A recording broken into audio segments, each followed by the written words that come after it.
আসসালামু আলাইকুম ভিউয়ার্স। তো দেখতেই পারছেন এই ধরনের ডিজাইন করতে হলে ভিডিওটি সম্পূর্ণ দেখতে হবে, তা না হলে আপনারা বুঝতে পারবেন না কিভাবে এই ধরনের ডিজাইন করতে হয়।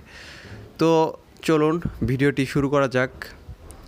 তো প্রথমে আমরা পিক্সেলল্যাব অ্যাপসটিতে চলে যাব। পিক্সেলল্যাব অ্যাপসটিতে চলে যাওয়ার পর আমরা এটি ডিলিট দিয়ে দিব। ডিলিট দেওয়ার পর আমরা একটি নিউ টেক্সট এড করব।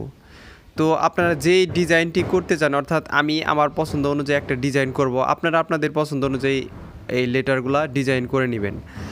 তো শুধু লেটার না, আপনারা নাম বা কোনো লোগো চাইলে এরকমভাবে ডিজাইন করতে পারবেন। তো আমি ফ্রন্ট সব কিছু অ্যাড করে নিলাম। তো অ্যাড করার পর আমি এটাকে কালার দিয়ে দেবো। টেক্সচারে গিয়ে আমি ডাউনলোড করে রেখেছি কালার, আপনারা চাইলে আমার ডেসক্রিপশন বক্সের থেকে এই কালারগুলো ডাউনলোড করে নিতে পারবেন। তো আমি এরকমভাবে ক্রপ করে এইটুকু কালারই ব্যবহার করব। তো কালারটুকু ক্রপ করে আমি বসিয়ে দিলাম। দেখেন ভিউয়ার্স, একটা ম্যাজিক কালার এসে পড়েছে। তো আমি এটাকে ইনেবল করে এটাকে কম বেশি করে নিব। আপনাদের পছন্দ অনুযায়ী আপনারা কালার দিয়ে নেবেন। তো আমি এটাকে কালার করে নিব আমার পছন্দ অনুযায়ী। তো কালার করার পর আমরা এটাকে রাইট দিয়ে দেব। রাইট দেওয়ার পর আমরা আরেকটি লেটার অ্যাড করব। তো এখন আমরা এখানে আমি আমার পছন্দ অনুযায়ী একটা লেটার নিলাম। আপনারা আপনাদের পছন্দ অনুযায়ী লেটারগুলো ডিজাইন করবেন। আমি এখানে সুন্দর করে বসিয়ে দিলাম। এটাকে ছোটো বড়ো করে অ্যাডজাস্ট করে নিব। অ্যাডজাস্ট করার পর আমি এই যে বসিয়ে নিলাম। এটার আমি ফ্রন্ট চেঞ্জ করব, কালার চেঞ্জ করব। তো ফ্রন্টে গিয়ে আগে ফ্রন্টটা চেঞ্জ করি।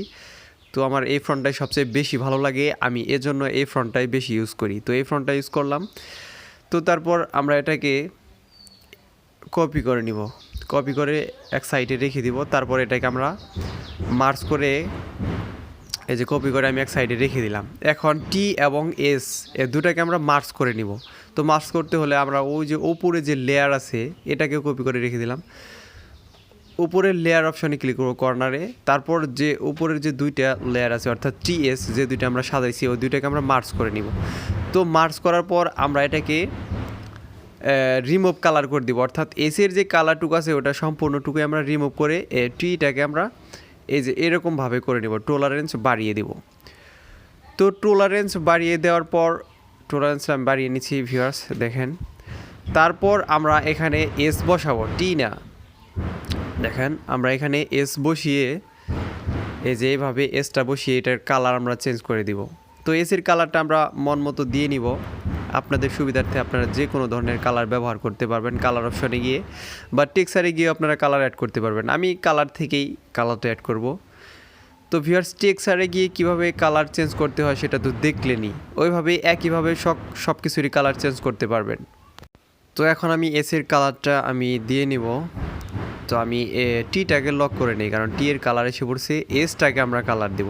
তো এসের লেয়ারে ক্লিক করে আমরা এসটাকে কালার দিয়ে দেবো। এই যে এখন এসের উপরে কার্সর এসেছে। তো এখন আমরা কালার অপশনে গিয়ে এটাকে আমরা পছন্দ অনুযায়ী একটা কালার দিব। তো আপনাদের পছন্দ অনুযায়ী আপনারা কালার দিয়ে নেবেন। তো আমি আমার পছন্দ অনুযায়ী কালারটা দিলাম। তো দেখি আরও কোনটা ভালো লাগে। তো আমার কাছে কোনোটাই ভালো লাগতেছে না, আমি পছন্দ অনুযায়ী একটা কালার দিব। তো এই কালারটাই সর্বোচ্চ বেস্ট লাগছে, আমি এটাই রেখে দিব। তারপর আমরা দেখেন ভিউয়ার্স, এরকমভাবে এটা বসিয়ে না দিয়ে আমরা একটা শেপ অ্যাড করলাম। তো শেপ অ্যাড করার পর আমরা এটাকে এসের কালারের মতো করে কালারটা বানিয়ে নেব। তারপর ওই যে মাঝখানে যে টি যে একটা খাম্বির মতো আছে ওটাকে আমরা রিমুভ করার জন্য এখানে এসের বরাবর, অর্থাৎ এইভাবে আমরা সুন্দর করে এসের ডিজাইন অনুযায়ী আমরা মাঝখানে বসিয়ে দিব। অর্থাৎ টির যে লম্বা যে লেয়ারটা আছে আমরা সেটাকে সরিয়ে নিব।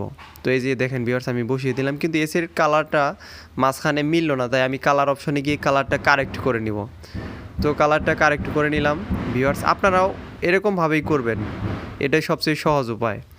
তো এইভাবে দেখতে পাচ্ছেন এখন এস টি এর উপরে এবং নিচে দুই জায়গায় চলে গেছে। এখন একটা সুন্দর 3D ডিজাইন হয়ে গেছে। তো এখন আমরা এটাকে মার্জ করে নিব। সম্পূর্ণ লেখাটুকুকে আমরা মার্জ করে একটা লেয়ারে পরিণত করব। তো লেয়ারে ক্লিক করার পর আমরা ইমব্রেসে চলে যাব। একদম ইমব্রেসে একদম কর্নারের দিকে এইভাবে যাইতে যাইতে দেখবেন কর্নারে ইমব্রেস লেখা আছে, এই যে ইমব্রেস। তো ইমব্রেসে ইনেবল করার পর এই যে লেখাটি নষ্ট হয়ে গেছে, এখন ছোটো করে অ্যাডজাস্ট করে নেওয়ার পর দেখবে যে আপনার লেখাটি ঠিক হয়ে গেছে। তো এখন ইমপ্রেস থেকে আপনারা চাইলে এইভাবে আপনাদের শেপটা মন মতো ডিজাইন করতে পারবেন। আমি এই যে অ্যাডজাস্ট করে নিছি, আপনারা মন মতো আপনাদের অ্যাডজাস্ট করে নেবেন। তো অ্যাডজাস্ট করার পর এই যে দেখেন রাইটে ক্লিক করে আমি এটাকে একটা ব্যাকগ্রাউন্ড দিব। কালো ব্যাকগ্রাউন্ডে এই ধরনের লেখা সবচেয়ে বেশি সুন্দর দেখা যায়। দেখেন আমি দেখাচ্ছি। তো এই যে দেখতে পাচ্ছেন লেখাটি কত সুন্দর ফুটে উঠেছে। তো আমরা এটাকে সেভ করে নিব। ধন্যবাদ সবাইকে। ভিডিওটি ভালো লাগলে দয়া করে আমার চ্যানেলটি সাবস্ক্রাইব করবেন।